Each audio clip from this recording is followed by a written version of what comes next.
वंदे मातरम बच्चों, मैं दीनदयाल शर्मा आज आपके मध्य एक नए बिंदु के साथ पुनः उपस्थित हूँ। आज हम कक्षा अष्टमी पाठ्य पुस्तक रुचिरा तृतीय भाग के षष्ठम पाठ ग्रहण शून्य सुताम बिना।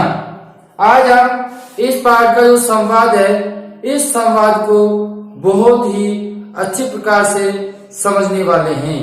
बच्चों, हमारा पाठ का नाम है कि सुता मतलब पुत्री। पुत्री के बिना घर क्या होता है? शून्य होता है।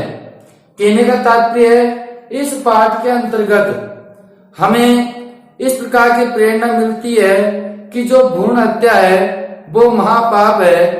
हमें किसी समाज के अंदर होने वाली जो भ्रूण हत्या है उसको रोकना चाहिए और सबको समझाना भी चाहिए कि पुत्र व पुत्री में किसी प्रकार का अंतर नहीं है। तो बच्चों, इस संवाद में आज हम आगे बढ़ते हैं कि शालिनी राकेश से क्या कहती है। जब राकेश अपनी पत्नी माला की ओर प्रश्नवाचक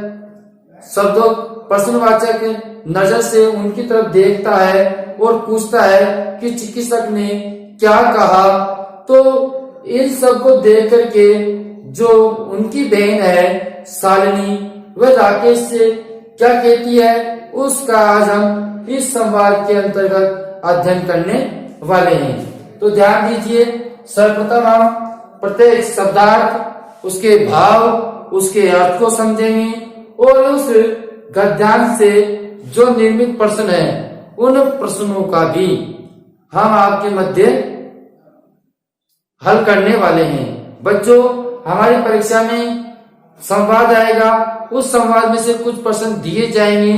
उन प्रश्नों के उत्तर हमको उस संवाद से ढूंढने हैं, तो उसका भी हम आपको इस वीडियो में अभ्यास जरूर कराएंगे। इसलिए आप निरंतर वीडियो पर बने हुए रहे और ध्यान से समझते रहे। ध्यान दीजिए, शालिनी कहती है तही तो किमस्ति क्या निगरणम कृत्य इदम। निगरणा को होता है निंदनीय। निगरणा का अर्थ होता है निंदनीय। किमस्ति क्या है? निंदनीय। कृत्य इदम, कृत्य मान कार्य है।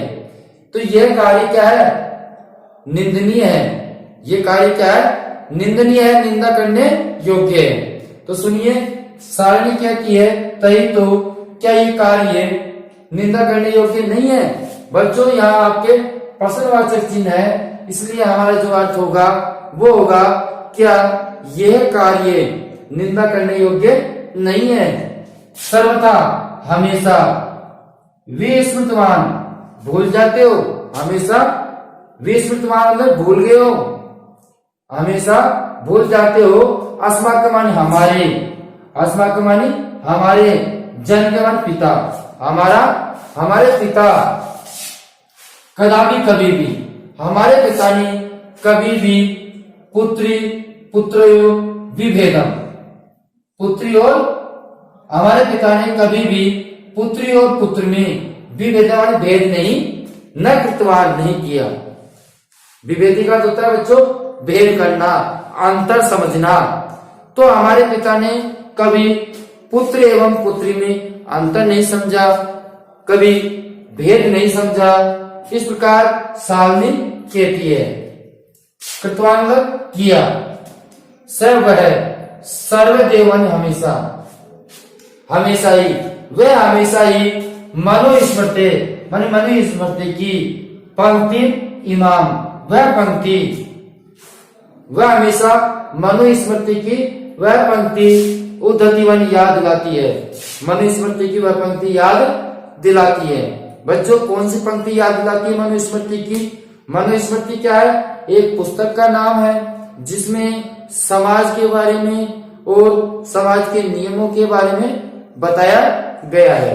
तो उस मनुस्मृति की पंक्ति में ये याद दिलाती है कि आत्मा वह जायते, मतलब आत्मा जो होती है उत्पन्न है, आत्मा जो उत्पन्न है वह पुत्र पुत्रे द्वितान पुत्री में समान समान है। कि जो आत्मा होती है, आत्मा पुत्र हो या पुत्री हो, आत्मा पुत्र हो या पुत्री हो, दोनों में क्या होती है, समान ही होती है। चाहे पुत्र हो या पुत्री हो, दोनों में आत्मा क्या रहती है बच्चों, समान रहती है। तो ऐसा हमको किसमें बताया गया है, मनुस्मृति में बताया गया है। त्वमपि तुम भी साय प्राते, तुम भी सायकाल प्राते देवी स्तुति, किसकी स्तुति, देवी स्तुति क्रोसी, तुम भी सायकाल देवी की, तुम भी सायकाल देवी की स्तुति करते हो। क्या तुम भी सायकाल किसकी स्तुति करते हो, देवी की करते हो, माता की स्तुति करते हो, देवी माँ की।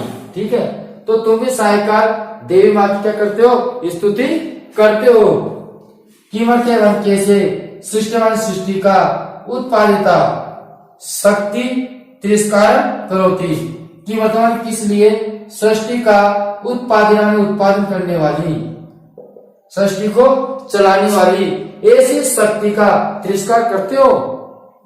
तो ऐसी शक्ति का तुम, ऐसी भवानी का तुम क्या करते हो, तिरस्कार करते हो। किस लिए, जो सृष्टि का उत्पादन्या मतलब जो सृष्टि का उत्पादन करती, सृष्टि को बढ़ाती है, उसका वो ऐसी शक्ति का तुम तिरस्कार करते हो। तव मने तुम्हारे मन में, तव मनसी तुम्हारे मन में, ये मन यह कुशलता वर्ती मतलब तुम्हारे मन में ये जो कुवर्ती है, जो एक खराब सोच है, ठीक है, तो ऐसी तुम्हारे मन में ऐसी सोच आगता वानी आई। तो तुम्हारे मन में ये सोच, ऐसी सोच क्यों आई, तुम्हारे मन में इस प्रकार की जो वृत्ति है, इस प्रकार की गलत सोच है, ये कैसे आई। इदम यह चिंतित्व है, ये मैं चिंता करती हूँ, ये मैं चिंता करती हूँ। कौन कह रहे बच्चे इस बात को, शालिनी कह रही है। किससे, उसके भैया राकेश से कह रही है कि मैं इस विषय में क्या करती हूँ, चिंता करती हूँ। अहम कुंठितो अस्मि, और मैं कुंठित भी होती हूँ, दुखी भी हो रही हूँ, और मैं क्या हो रही हूँ, कुंठित व दुखी भी हो रही हूँ। तो शिक्षा, तुम्हारी शिक्षा व्यर्थवान व्यर्थ है, तुम्हारी शिक्षा क्या है, व्यर्थ ही है। ऐसा शालिनी अपने भैया राकेश से कहती है कि तुम्हारी जो शिक्षा है वो शिक्षा सब व्यर्थ में है, जो पिता के संस्कार हैं वो सब संस्कार भी व्यर्थ में ही है। तो इस प्रकार आपने इस संवाद का भाव को समझा, शब्दार्थ को समझा। अब एक बार मैं आपको इसका हिंदी अनुवाद एक साथ बोल रहा हूँ, जिसको आप ध्यान से सुने और समझें। इससे पूर्व अगर जिन्होंने वीडियो को लाइक नहीं कर रखा है तो नीचे बटन दे रखा है, उसमें वीडियो को आप जरूर लाइक करें, और जिन्होंने चैनल को सब्सक्राइब नहीं कर रखा है तो चैनल को भी सब्सक्राइब कर लेवे, जिससे कि हमारे वीडियो निरंतर आपके पास पहुंचते रहे। अब देखिए हम देखते हैं इसका हिंदी अनुवाद। शालिनी कहती है तही तो किमस्ति निर्गण कृत्येदम, मतलब तुमने ये निंदनीय कार्य ये करने के लिए क्यों सोचा, मतलब तुमने ऐसा निंदनीय कार्य करने के लिए क्यों सोचा। सर्वदा विस्मृतवान, हमेशा भूल जाते हो कि अस्माकम हमारे पिता ने, तो हमेशा भूल जाते हो कि हमारे पिता ने कभी भी पुत्र पुत्री में भेद नहीं किया। वह सर्वदेव, वह हमेशा मनुस्मृति की पंक्ति को उद्धृतवन याद करते हैं कि आत्मा वह जायते पुत्र पुत्रेण भूता समा, कि आत्मा जो पुत्र एवं पुत्री दोनों में क्या होती है, समान होती है। तुम भी साय प्रातः देवी स्तुति करोसी, तुम भी साय और प्रातः काल देवी की स्तुति करते हो। कीमत किस लिए, सृष्टि उत्पादना शक्ति तिरस्कार करती, कि किस लिए तुम जो सृष्टि का उत्पादन करती है ऐसी शक्ति का क्यों तिरस्कार किया। तो मनसी, तुम्हारे मन में ये थी कुशलता, मतलब तुम्हारे मन में ऐसी खराब जो भक्ति सोच है वो आ गई। ये चिंतित, ये चिंता करके मेरा मन कुंठित हो रहा है, दुखी हो रहा है। तब शिक्षा व्यर्था, तुम्हारी शिक्षा क्या है, व्यर्थ ही है। अब बच्चों इस संवाद के अंदर कुछ प्रश्न बनते हुए हैं, उन प्रश्नों को हमको संवाद में से ढूंढ करके उनके उत्तरों को लिखना है। जैसे कि हमारा पहला प्रश्न बना कि शालिन्या मतानुसार कन्या भ्रूण हत्या की दर से कृतम, कि शालिनी के मत के अनुसार जो कन्या भ्रूण हत्या है वो कैसा कृत्य है, तो कौन सा कृत्य है बच्चों, निगणना, निंदनीय कृत्य। कौन सा है, निगणनीय। तो आपको जो कयो शब्द, जो आपका कीदर्श शब्द है, इस कीदर्श के स्थान पर हम क्या लिख देंगे, निगणनम लिख देंगे। क्या लिख देंगे, निगणनम। तो आप लिखोगे शालिन्या मतानुसार कन्या भ्रूण हत्या निगणनम कृत्यम, निगणनम कृत्यम। ठीक है, समझ में आ गया आपके। इसी प्रकार अगला उत्तर हम ढूंढेंगे इस संवाद से, जनक कयो विभेदम न कृतवान, मतलब पिता ने क्या भेद नहीं किया। तो बच्चों पिता ने क्या भेद नहीं किया, पुत्र पुत्रियों विभेदे, पिता ने कभी पुत्री और पुत्र में भेद नहीं किया, अंतर नहीं समझा। तो हम ये कयो शब्द के स्थान पर क्या लिख देंगे, कयो शब्द क्या लिख देंगे, पुत्री पुत्रयो। तो हम लिखेंगे जन क्या है, पुत्री पुत्रयो विभेदम न कृतवान। ऐसा हमको पूर्ण वाक्य में उत्तर देना है। समझ में आ गई बात आपके। तो दूसरे का क्या उत्तर हुआ, जनक पुत्री पुत्रियो विभेदम न कृतवान। ठीक है, इसी प्रकार अगला प्रश्न ढूंढेंगे, आत्मा व जायते पुत्र पुत्रेण पुत्री समा इत्यस्य को अर्थ है। इसका क्या अर्थ है कि आत्मा व जायते पुत्र पुत्रेण पुत्री समा, मतलब पुत्र और पुत्री में, पुत्र और पुत्री में आत्मा समान होती है। इसका क्या अर्थ है, तो बच्चों इसका अर्थ है आत्मा एवं पुत्र रूपे, आत्मा पुत्र के रूप में जन्म लेती है, लभ्यमानी लेती है। आत्मा पुत्र के रूप में क्या लेती है, जन्म लेती है। तथा एवं वैसे ही पुत्री अपि तस्य सदृशी भवति, वैसे ही पुत्री भी उसी प्रकार लेती है। जैसे कि आत्मा पुत्र के रूप में जन्म लेती है ना, तथा पुत्री अपनी, पुत्री भी सादृशी मन वैसे ही होती है, पुत्री भी वैसी होती है, पुत्री भी आत्मा के रूप में ही जन्म लेती है। समझ में आ गया। तो इसका हम अर्थ क्या लिखेंगे, आत्मा एव पुत्र रूपे जन्म लभ्यते तथा एव पुत्री अपि तस्य सदृशी भवति। ठीक है बच्चों, समझ में आ रहा है आपके। आप शाम पर से स्क्रीनशॉट भी ले सकते हैं, जिससे आप इन प्रश्नों को अपनी उत्तर पुस्तिका में भी निरंतर करते हुए रहे। अगला प्रश्न है, सायं प्रातः च देव स्तुति कै करोति, सायकाल और प्रातःकाल देव स्तुति कौन करता है, कौन करता है बच्चों, राकेश है, माने राकेश। सायकाल और प्रातःकाल दोनों समय जो देव स्तुति है, माँ की स्तुति है, वो कौन करता है, राकेश करता है। तो हम इस कै के स्थान पर क्या लिख देंगे, कै के स्थान पर क्या लिख देंगे, राकेश लिख देंगे, राकेश है। ठीक है, समझ में आ गया बात। क्योंकि यह पुल्लिंग शब्द है राकेश, इसलिए कै पुल्लिंग आया है ना। अगर का होता तो स्त्रीलिंग का आता, तो हम क्या लिख देंगे, राकेश है।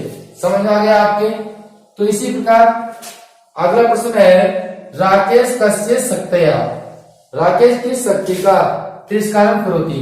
तो राकेश किस शक्ति का तिरस्कार कर रहा था, तो किस शक्ति का कर रहा था, सृष्टि उत्पादना शक्तिया तिरस्कार करोति, जो सृष्टि का उत्पादन करती है ऐसी शक्ति का वो क्या कर रहा था, तिरस्कार कर रहा था। ठीक है, तो इसका उत्तर यहाँ से हो जाएगा आपके। तो बच्चों ये आपको संवाद से इन प्रश्नों के उत्तर ढूंढने हैं और ढूंढ करके परीक्षा में लिखने हैं। और हो सकता है ये प्रश्न आपके वैसे भी पूछ लिए जाए, इसलिए आपका एक पैराग्राफ के द्वारा भी उत्तर ढूंढना हो गया, और वैसे फिर प्रश्न पूछते हैं तो वहां भी आप इनका उत्तर लिख सकते हो। ठीक है, तो आप सबके समझ में आ गया होगा आज का संवाद। अब हम अगले वीडियो में अगले संवाद के साथ आपसे फिर मिलेंगे। तब तक के लिए हम आपसे विदा मांगते हैं। धन्यवाद।